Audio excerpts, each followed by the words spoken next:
Hi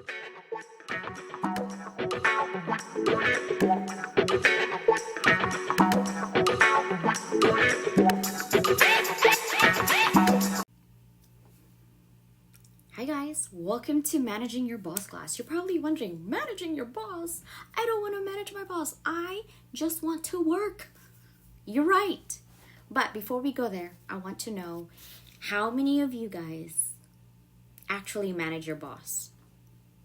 Most of the time, we don't manage up, we manage down. Bosses manage us and go right there. But before we move on, I want you to know you are the boss of yourself. The people above you that you call the boss technically is your manager, not your boss. You are the boss of yourself. You can literally go walk out of that job and find another job. You are the driver of your own destiny. I want you to know that. You are the boss of you, okay? But for the sake of this class, we're going to call it managing your boss. And you're like, CJ, I don't want to manage a boss. I just want to work. Yes, I know. But I created this class to actually get to know who you are, because you are the boss of yourself and you need to manage your boss. Get it? You are the boss. You need to manage you. Okay. Cliche. I know. So, a little bit about managing your boss. Let me tell you something. Overall, 4.1 years is the median amount of time employees spend in an employer. This is in 2020, Bureau of Labor of Statistics. They reported that workers in management, professional, and related occupations had the highest median tenure, 4.9 years, which is about five years, right? Workers in service occupations has the lowest median tenure, to about 2.9 or 3 years. 22% of workers had a year or less of tenure, 22%. Younger workers were more likely to have that short tenure. I believe they said about 10% of workers aged 55 to 64 had a tenure of less than 12 months. Median tenure of employees aged 55 to 64 is about 10 years. But 3 times that of workers aged 25 to 34. So basically they're saying that if you're the age of 25 to 34 years old, on average you stay in your company about 2.8, about 2.5 years. If you're 55 and over, actually 64, you're likely to spend or stay in your organization at least 10 years, right? So the younger you are, the less likely you're going to stay there longer. The older you are, the more you want stability and you stay there longer. And you're like, well, what has it got to do with this course? If you are watching this and you're curious of what it's all about, let me tell you. The average number of times people change jobs in their lifetime is about 12 times. That means every single time between now and 64 years old from now, you're going to change jobs 12 times. You might as well have a great time on every single jobs that you get. How do you do that? How do you get along with people? You're like, I'm fine. I get along with everybody.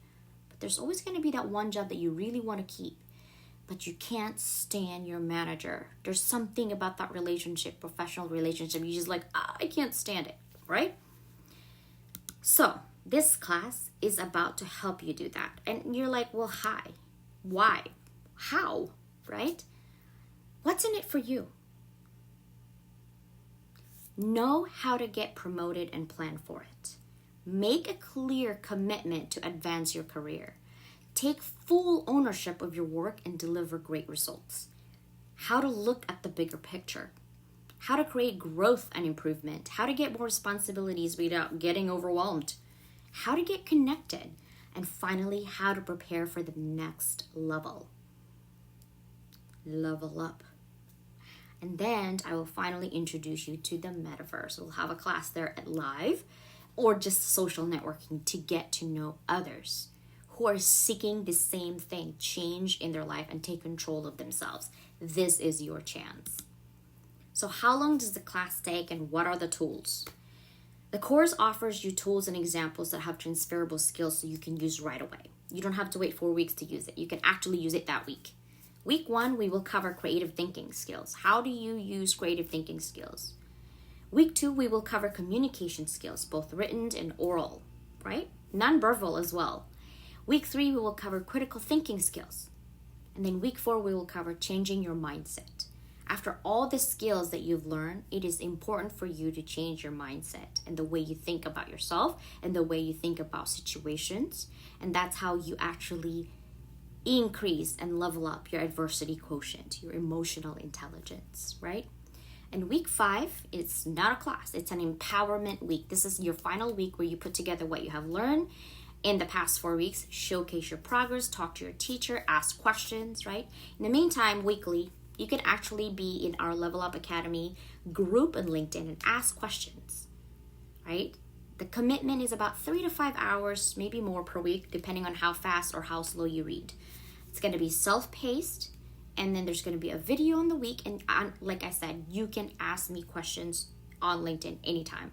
We can definitely have a video call as well if you have specific questions, right? We're going to have workshops to do so that it's habit forming, whatever skills that you learn at Level Up Academy and how to manage your boss. But most importantly, what I want you to do is take control of yourself. Be having self-awareness, right? What does emotional intelligence look like in a classroom? What does creative thinking look like? What do you mean by attitude is everything? What is growth mindset? We will talk about it in class. You will learn it, you will read it, and then you will have people like myself that will help you grow. We will grow together. I will see you. Remember, who's the boss? You are the boss. Manage yourself. Managing your boss. Bye, guys.